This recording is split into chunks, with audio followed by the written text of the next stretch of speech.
Ladies and gentlemen, please welcome the next two panelists.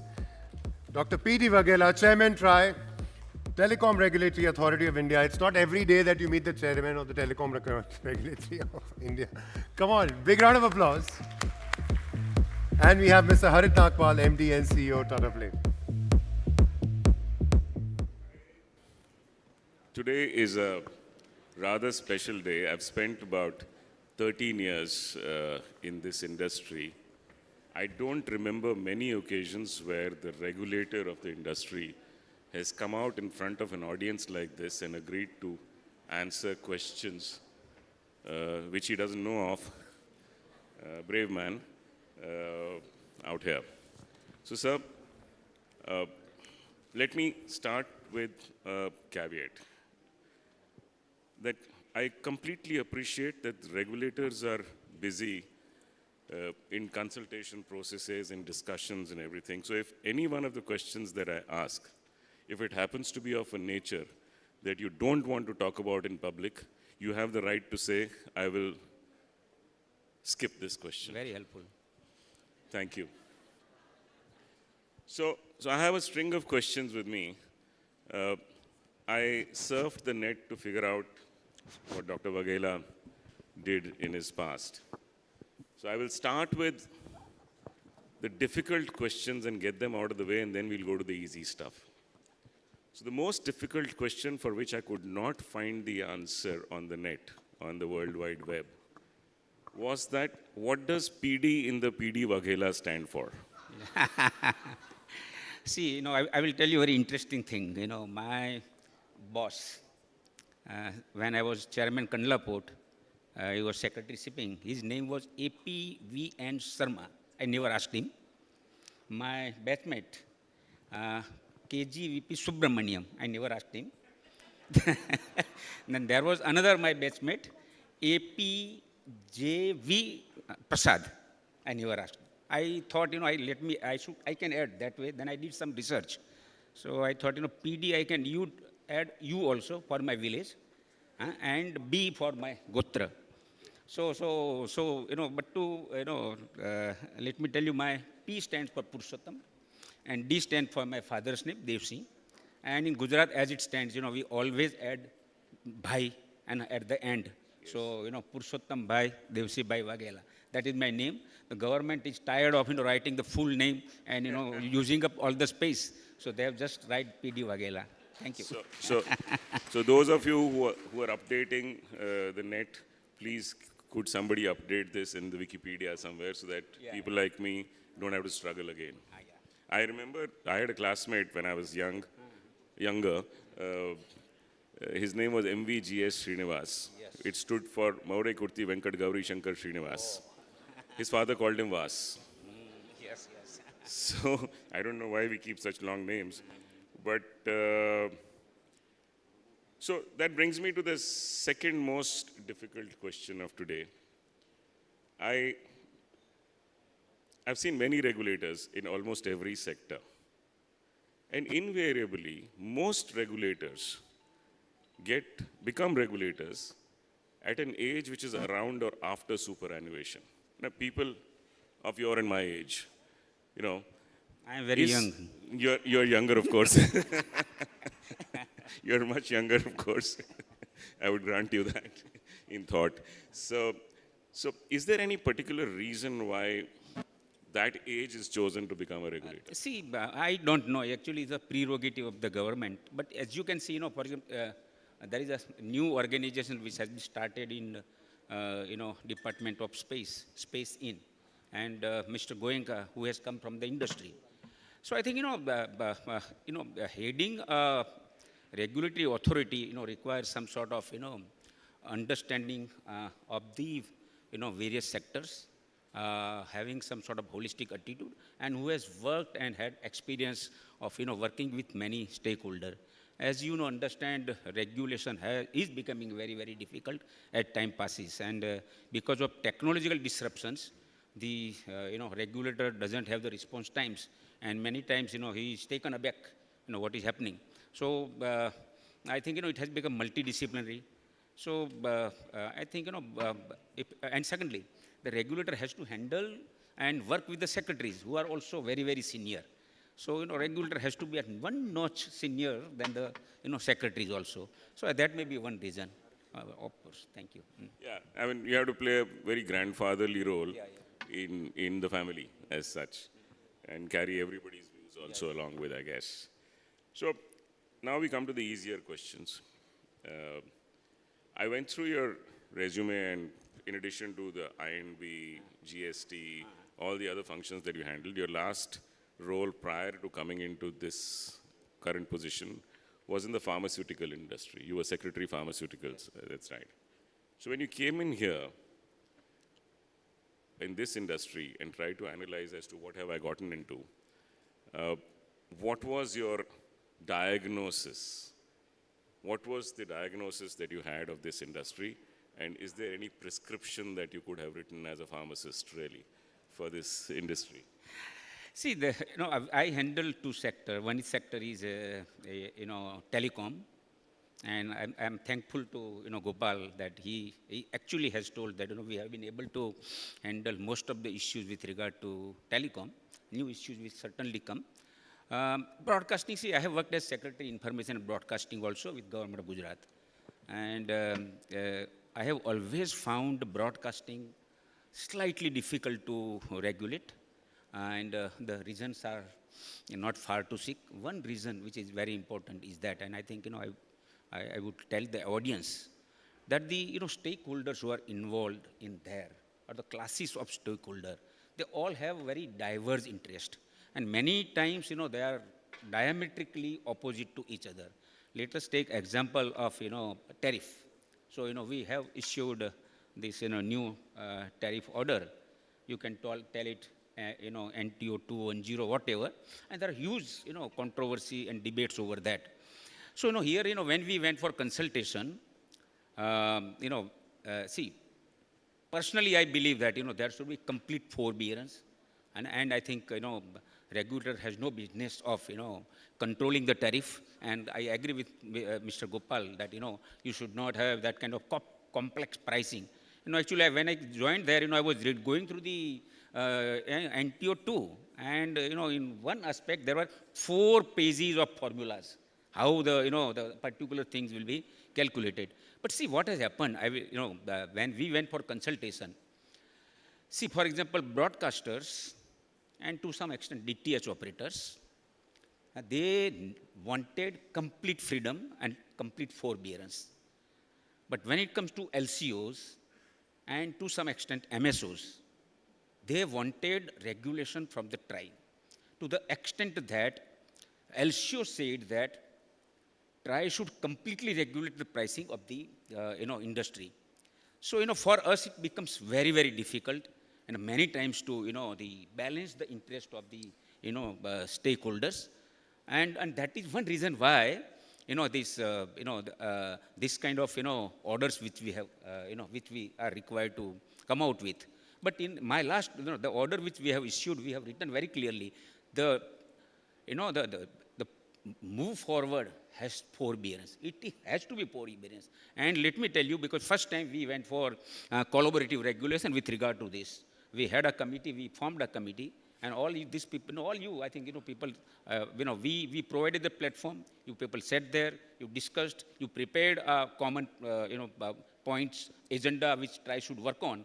And in part of that, we came out with, one order which has been challenged on all over the country in various high courts also. But second part, which actually deals with the MSOs, DTH operators, and the LCOs, that we are likely to issue the consultation paper very soon. But I don't think that is the solution. I will be very happy if the industry sits together and gives me a roadmap how we can go for forbearance. And I'm telling everyone, see, whether we like it or not, LCOs have problem, and they have to be protected. If we do not protect them, because the large number of LCOs, their subscription base is going down, their revenue is going down, and this is a transition thing. I'm not saying that they should be protected, but this is a transition stage where we have to take care of them. So that is what one concern which TRAI has. Otherwise, see, in telecom, we are not regulating. We have a tariff which is in forbearance.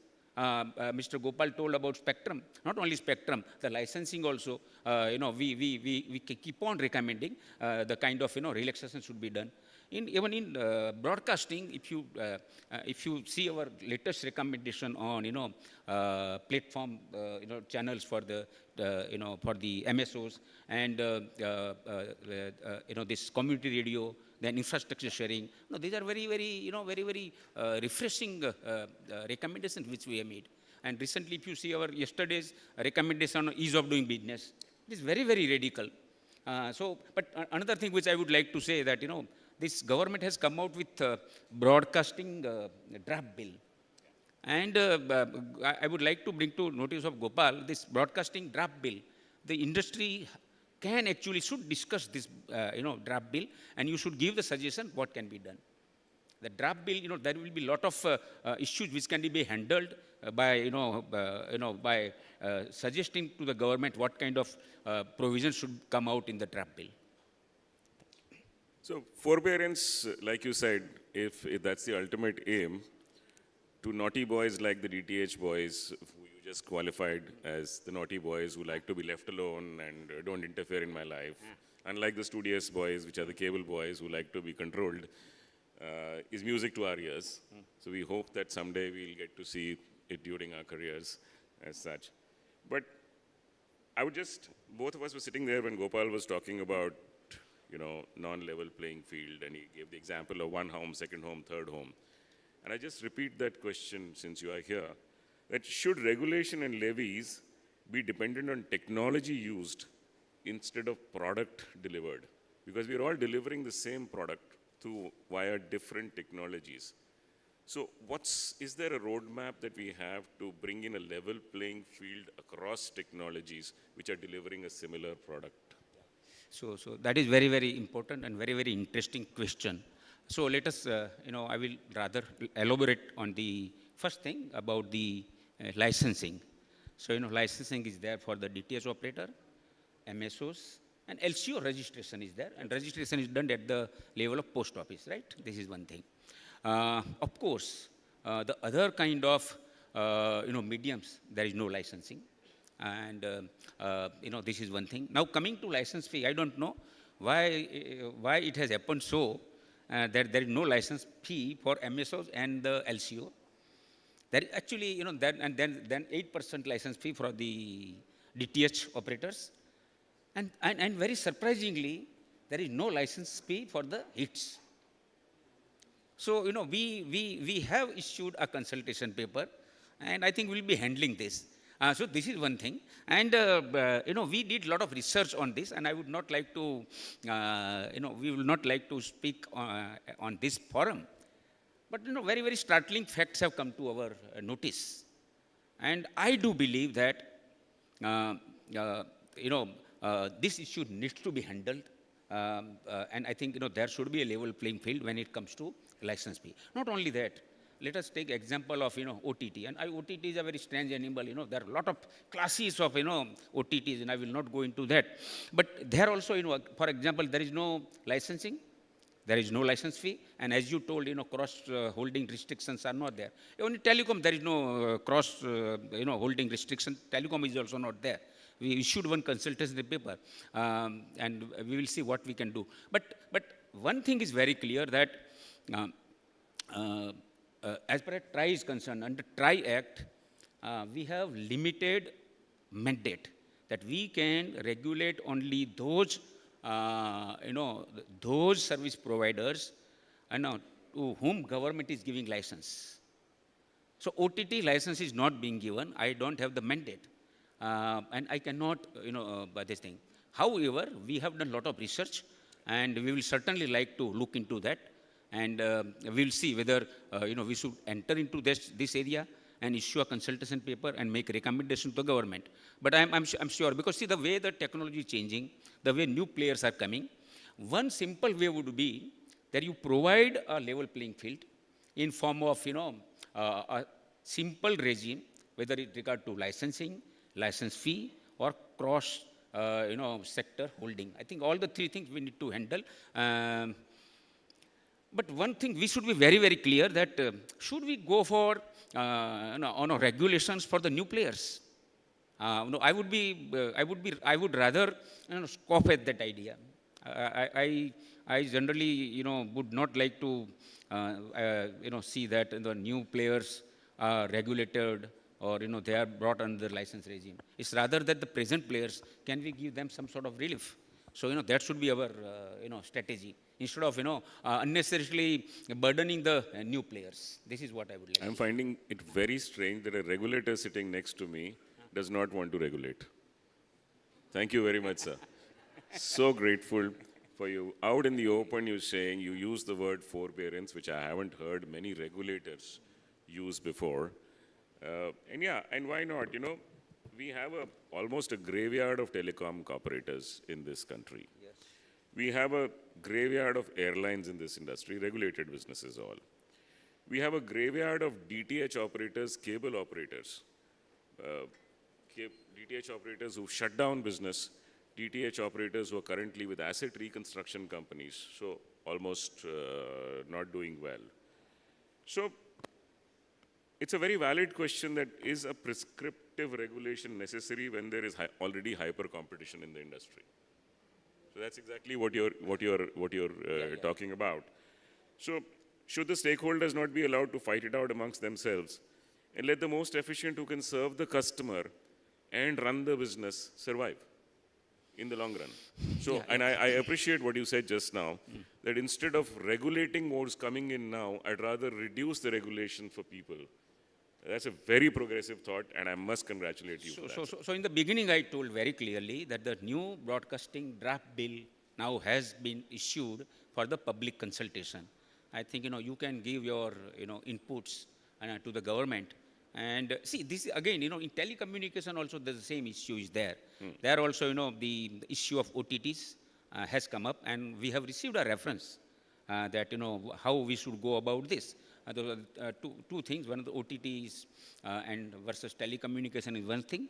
Second is about licensing, and the third thing is, the same content, multiple screens. That issue. But we have not received any reference about, handling the issue of OTT and other players and versus the traditional, licensees. So, if we, so that is why I said, no, I would not, like to give a definite statement. But see, let me tell you that the way the technological disruptions are happening, we cannot expect that the same players will be around. New players will come, new services will come, and it is better that, we, relax the regulations on the present stakeholders and allowed a level playing field. Instead of putting the regulations and burden on the new players, this is what, we would like to say. So, that is most important, Absolutely. Otherwise, what happens, see, TRI has recommended that there is no need for any kind of regulations on OTT. 2 years before we have told. But after 2 years, within 2 years, a lot of things have happened. And there is a lot of clamor on the part of the, the players on the, on the scene that, there should be some regulation, especially telecom operators, for example. They say that, this aspect should be handled. But as soon as you talk about telecom, the broadcasting cannot be left out.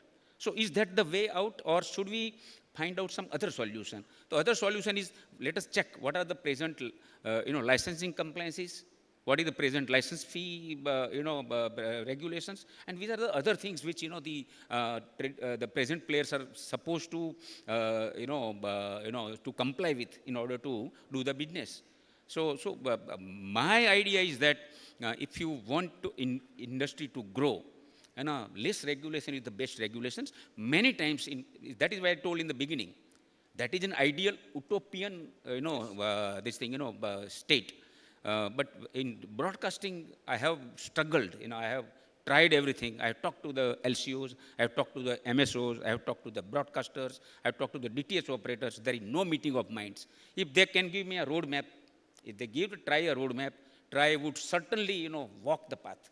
We are not afraid of, going for a forbearance. That is one thing I can tell you. I mean, I can only remember one thing that as children, you and I would listen to this large, big grandmother of a Murphy radio. And then came the transistor from Philips. And then came the TDK cassettes, T series and TDK cassettes. And then came the HMV records around the same time. And then came the CDs. And now music is totally digital. यदि हम लोग regulate करते रहते तो आप और हम इस समय मर्फी का रेडियो सुन रहे होते रेडियो सुनते वही पुराना वाला Exactly. And I think somebody did not interfere and life is improved for every one of us. So you came in during the NTO and it was a mess, let us all say, admit that. It was a move which was meant to improve things but complicated it more than it improved things. Then you did the NTO 2, which we are in the process of, which has taken care of the broadcasters' needs. But there are people like us, poor people like us also who need to be, and something has to be done for them also. So are there steps in place for us to?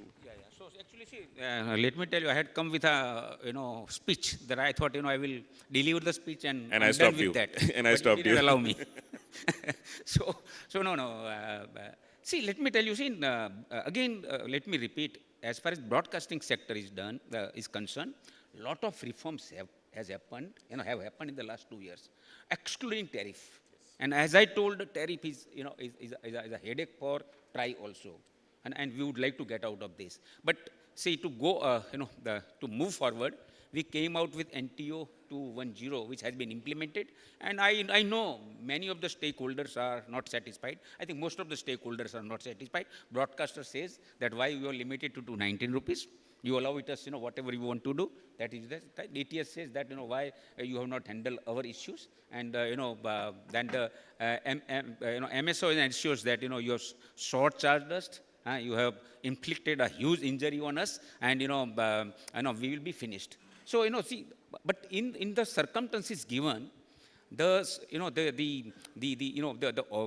regulation which brought in was a consensus arrived at in a committee formed by TRI, in which TRI was not a member, and TRI only provided a platform, and ROD was prepared. That ROD was, record of discussion was circulated among everyone.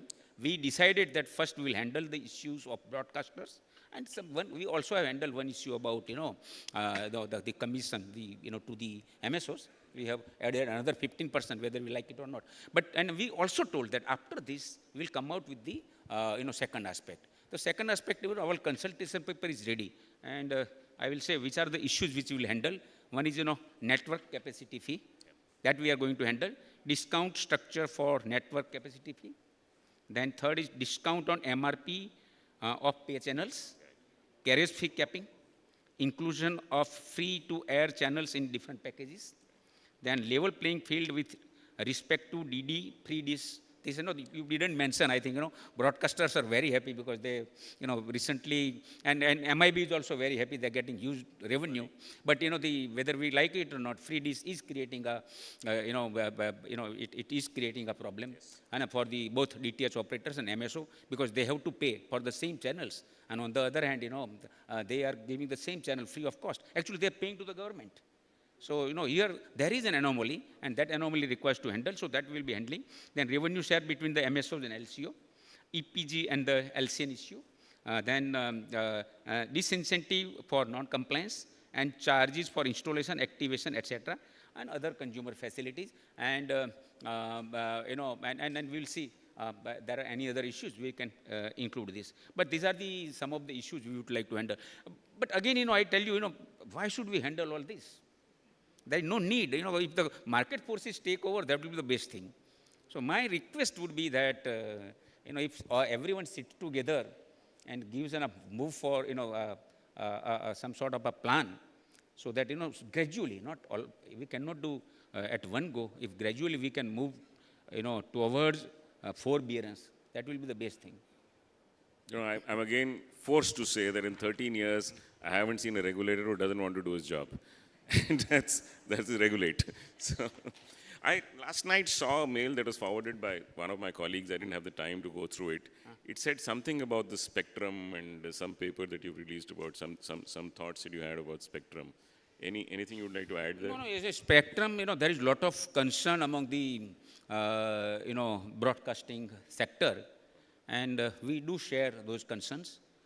Because this is a very, very important spectrum. There are two concerns. One concern is with regard to, I think, the discussion going on among the, I think, in the DOT with regard to further, allocating from 37.5 to, but please correct me, 37.5 to 42 for IMT, which is at present be used by the broadcasters. That is one thing. And secondly, I think we discussed about this is about interference when it is being used for the IMT. This is one thing. Second issue which we have issued a consultation paper because the government asked us that this is with regard to space communication as such, and broadcasting is part of that. So government wants us to give a methodology for auction of the spectrum. So here, broadcasting is also included. So we have issued a consultation paper, and I think, this can be issue of the concern for the, broadcasting stakeholders. But let me assure you that, we will see to it that, nobody is put to any kind of, harm. That is what an inconvenience, I would rather say.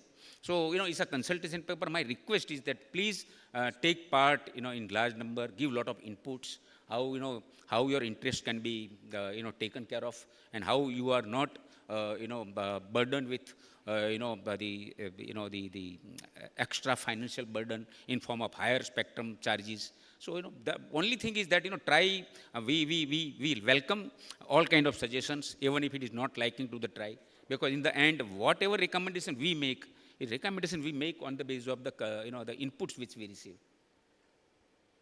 Thank you, Chairman Vaghela. Thank you very much. I asked you some very difficult questions. You took them on your chin. You not even once did you use your option of saying, sorry, I can't answer this. So grateful for that. And I think once your intentions are noble, you don't hesitate. Through this forum, I would urge the government to grant an extension to you and your team so that all the uncombing of the complicated noodles that you've been trying to attempt over the last is continued and something new doesn't come up. Really grateful for your time, sir. Thank you.